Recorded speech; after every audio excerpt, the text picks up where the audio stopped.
వచ్చాను. నన్ను నమ్ముకున్న నా వాళ్ళని నేను చావనివ్వను. కాళ్ళు చేతులు లేని ఈ బతుకు బతకాలని లేదు. నీ అవిటితనం పోతుందిలే. ఎలా పోతుంది?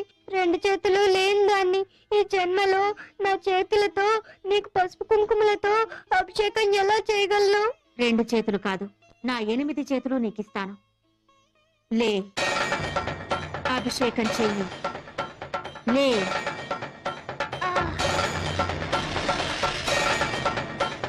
అభిషేకం చెయ్యి.